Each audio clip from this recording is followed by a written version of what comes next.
Update. Am I being a bridezilla by asking my best friend's partner to not propose at my wedding? Original post. I'm getting married in April. We got engaged at Christmas, but in January, my dad was given 5 months max after being taken off chemo for it not working. I will preface this by saying I never wanted the big white wedding. I am not a fan of being center stage. My best friend of 14 plus years, 26 female, is the polar opposite of me. My partner and I have been super busy with work, so we allowed my parents to plan the wedding. His parents are out of the country on vacation but have had input. My dad wanted a bigger celebration, as this will be the last chance he gets to celebrate. I am obviously heartbroken and want to give him exactly what he wants. I chose my bridesmaids, and my partner chose his best man and groomsmen. My best friend is one of my bridesmaids, and my niece is my other. From the day I asked her, my best friend has been finding dresses. Not a problem. I've said all along that I just want them to feel comfortable, so they can wear what they want. I am paying. Some of the dresses were questionable, but I honestly didn't have the heart to tell her. The men's suits were all chosen, and everyone was happy. A little side note here, my parents have never been a fan of my best friend. They think she's an attention seeker and a bit of a tart.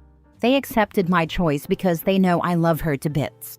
Last week when we went to see her, she had a baby recently, so I love going to see the little one.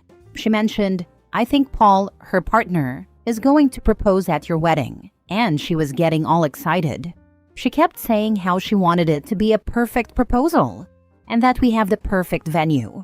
That is true. The venue is stunning. On the way home from seeing her, I was talking to my partner and said that I didn't want Paul to propose at the wedding, as we were already celebrating a wedding and my dad, and I didn't want to take away from that. I reached out and tried to explain this to my best friend. I texted, "Hey, gorgeous. It was so lush to see you and Mr. Roman. He's gotten so big. Can I just air something that's really played on my mind? I absolutely don't want to upset you in any way. And you know I've given you and Savanya free reign with everything from dress to accessories and everything. I also haven't asked you to pay for anything, so you've got a free room for the night and everything paid for. Basically, I'm just a bit hurt that you are planning on getting engaged at my wedding. It's a day that is less about me and more about my dad being able to celebrate with people who cherish him. We are already celebrating 2 things, the wedding and my dad. I was just hoping you'd maybe ask Paul to not propose at the wedding." Her reply, "If you're going to be a bridezilla, I don't want to be part of your rushed wedding. If you can't stand other people getting attention, you're really pathetic and need to get over yourself. Here is where I may be the bridezilla or the a-hole." My response, "I'm truly sorry you feel like I've been a bridezilla or an a-hole. I've tried to be accommodating and as flexible as possible. You've had your choice of dress, shoes, hair, makeup, and accessories, all of which were paid for by me, and we have accommodated bringing your baby, which of course we would as we love you. You know I don't like major attention, but this is my family and my friends, and they're coming to our wedding. If you're so desperate for the attention to be on you, perhaps it's best you're not there. I'm sorry that this hasn't worked out. I'm truly heartbroken. But this day needs to be perfect for my dad." Her last response, which I didn't reply to, "Your dad's gonna die. He won't even be here to give a damn." I don't mind losing her over this, but I'm heartbroken and now thinking I may have been a bridezilla. Now for the top comments before reading the updates. "Your dad's gonna die. He won't be here to give a damn. Are you sure this is a friendship worth saving? Like, who the heck says that? That is not your friend. Hell no, your bestie is a raging, heartless, jealous, selfish zilla, and sure as heck not your friend or bestie. There is zero way you're going to avoid this unless you uninvite both of them. These people are attention-seeking AF, and if you think they'll respect you after she's more excited for her proposal at, your wedding, if you go ahead with inviting them, then yeah, expect your big day and your dad's final celebration to turn into your bestie's proposal day, which, plot twist, you and your parents have paid for. In other news, seriously, why is this person your friend? Let alone your bestie? Your parents are 100% right about her, and then some. She doesn't give a damn about you. Forget her and make better friends who actually love and support you. Yikes. Hope your wedding is amazing and free of this mess, and I hope your dad has an amazing time watching his daughter get married. Definitely tell the boyfriend, at least about the planned proposal, and that they are not welcome. Good chance he's a decent person who's been suckered just like OP. Mini update. 1. I no longer want this girl in my life, let alone the wedding. She's a vile human being. 2. I have always been that one girl she gets at. I've never had much luck making friends, so I think that's why I've always accepted crappy treatment. 3. Partner hates her and has hated her since they met. 4. I am gonna send a message and block. She's done. Now for the full update. He was going to leave her, not propose. So my partner and I reached out to him and asked him to meet in a neutral place. We chose the park near his house. He agreed to meet us, alone. Side note, we live about 2 hours apart since I moved out of my parents' home, and we relocated to a different city. I travel most weekends to see my parents. I showed him the messages from the screenshots shown in my last post, and he was raging. Paul was so angry at what had been said. Then he turned to us and said, I actually wanted to leave her, but I was waiting until after the wedding so I wouldn't ruin the day for you and your dad. We had a long chat. Paul and my partner have a lot in common, and he's always been great to both of us. We drove him home and left, and during the 2-hour drive back, I felt relieved. I've never felt so stress-free. I had no one to try and please. And who needs an egg-sucking bridesmaid anyway? Paul rang when we got home. They've split up. She tried to deny the messages but didn't delete them from her phone, so he knew it was true. He told her he was repulsed and had already been planning to leave after she was unkind to his mom, who is also ill. Paul wants an amicable split for the sake of their baby, so he may be getting lawyers involved. My dad is over the moon. He's heartbroken that I've lost pretty much my only friend, but he's so glad she's gone. He's taking things day by day, and we are giving him the best life we possibly can. We took him suit shopping, and he looks absolutely incredible. My mom hasn't found her dress yet, but we are planning a special girls' day out soon. Dresses, a spa day, and just an overall celebration of love. I love when the trash takes itself out, lol. I'm so glad you and your dad were able to go suit shopping, and that you'll have a stress-free wedding. And get a front row seat to Karma. What a hoot. I'd pay for that ticket to him breaking up with her. I'm so glad you spoke to Paul and he's leaving her. Hopefully he gets custody of their baby. Block her on absolutely everything. Make sure your fiancé and any family that has her also blocks her. Hire security for the wedding. She will show up to cause problems. Especially since her ex is going, that will have her seething. Definitely have security. So glad her dad gets to know his daughter's toxic friend is out of her life, and that she'll have a wonderful partner by her side in life. Wishing OP a wonderful, stress-free wedding, and many more good friendships in the future. Third update. 1. Passwords with vendors, all secured. 2. Paul is still coming, either alone or with a friend or someone else. He deserves a break. 3. Paul is going to tell her parents, who are massively religious, massively strict, and will not tolerate bullies. Next story. Am I the a-hole? My husband doesn't think having parents to stay should be a house-buying consideration. I, 41 female, live with my husband, 45 male, in a UK seaside holiday destination. We've been looking to move house for a couple of years, and I thought we had similar considerations. We spiraled into an argument today over my dream of having a house where our extended family could come for beach holidays, even while we're working. My husband is an introvert who works remotely. I am an ambivert who can only work from home 1 day a week. So this dream of mine would mean having a house where he could work undisturbed by any family who might come to stay. I was thinking of a garden office or something like that. We've talked about this sort of thing before, but I didn't realize he had a problem with my parents staying. He said he's fine with either of our siblings and their families staying whenever, since they'll be out during the day. But he doesn't want my parents in the house while he's working. His live 5 minutes away, mine 3.5 hours away. For context, my parents did walk behind him on a video call once. He was in the kitchen instead of his office and rang the doorbell after I asked them not to when I was on another call. I had given them a key. So he says he doesn't trust them not to interrupt him. They've never gone out of their way to disturb him. The few times I can recall have been accidents. He says that having a dream where my parents can come to stay whenever they like while he's working from home and I'm out at the office means I'm only happy when he's being made uncomfortable. To be clear, they wouldn't be coming unannounced or anything like that. My example is, there's a heat wave forecast, and I can't take the time off, but they want to come down to the beach.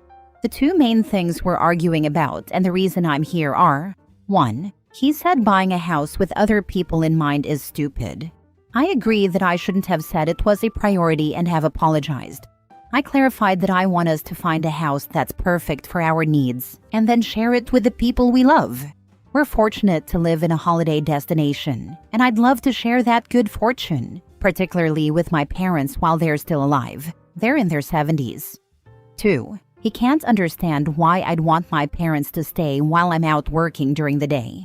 He thinks my reasoning is irrational, and that if I tried to explain it to anyone, they'd agree with him. So here goes. While most of the time, I can take days off when my parents visit. They're retired and could visit more often.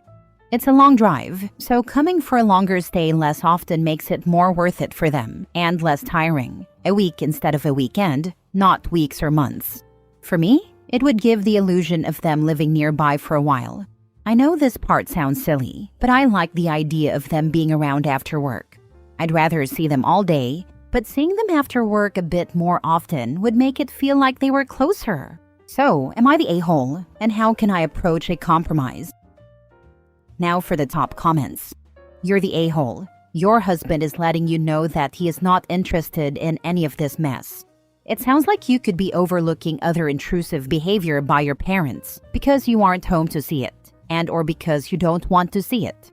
Also, who wants their house to become a vacation destination for extended family all the time?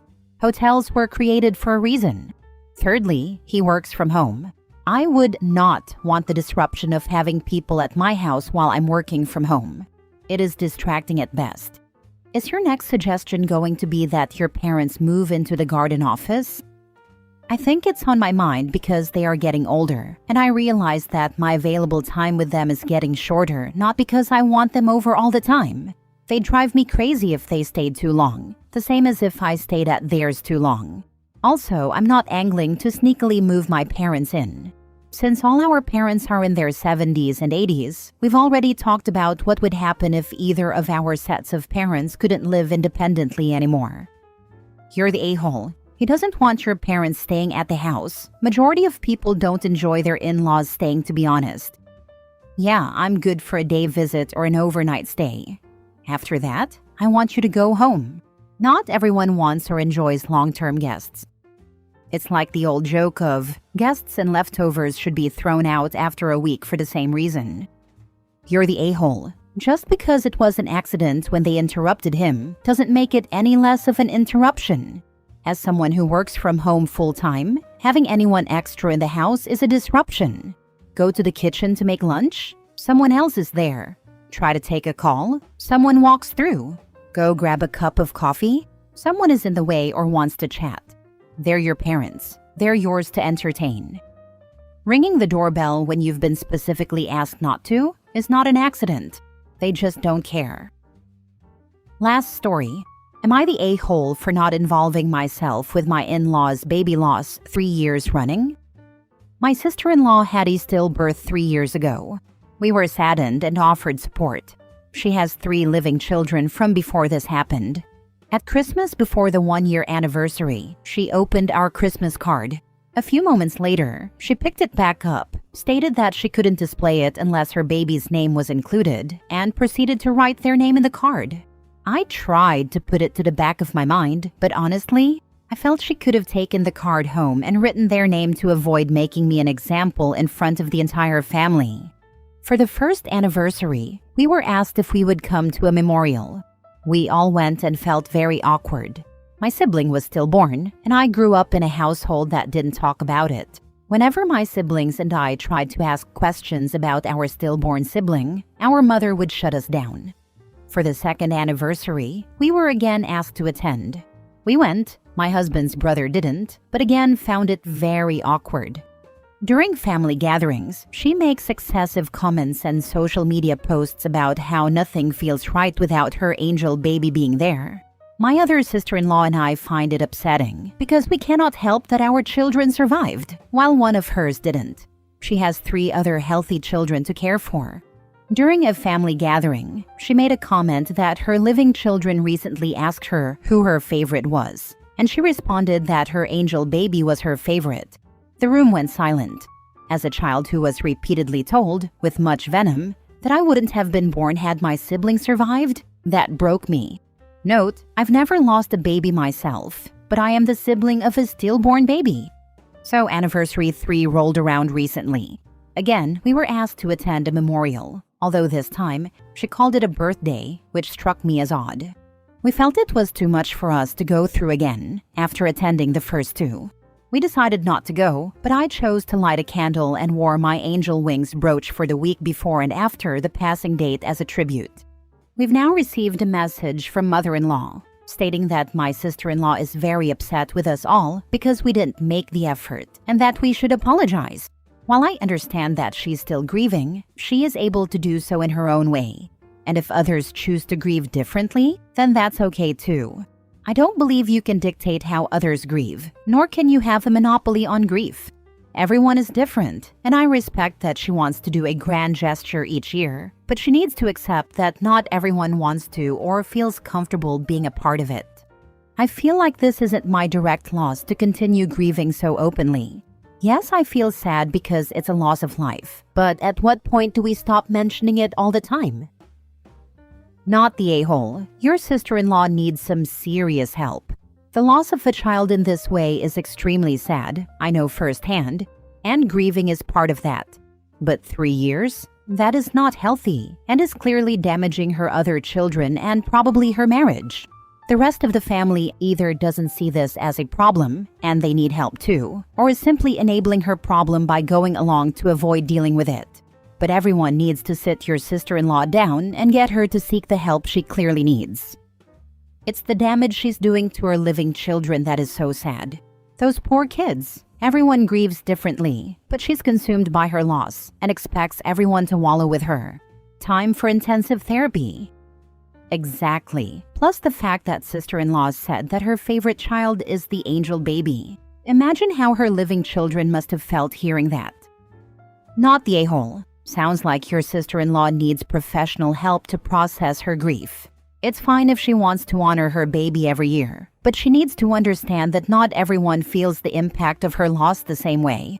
Also, it's probably not your place to comment on it, but what she said to her kids needs to be addressed because that's not okay.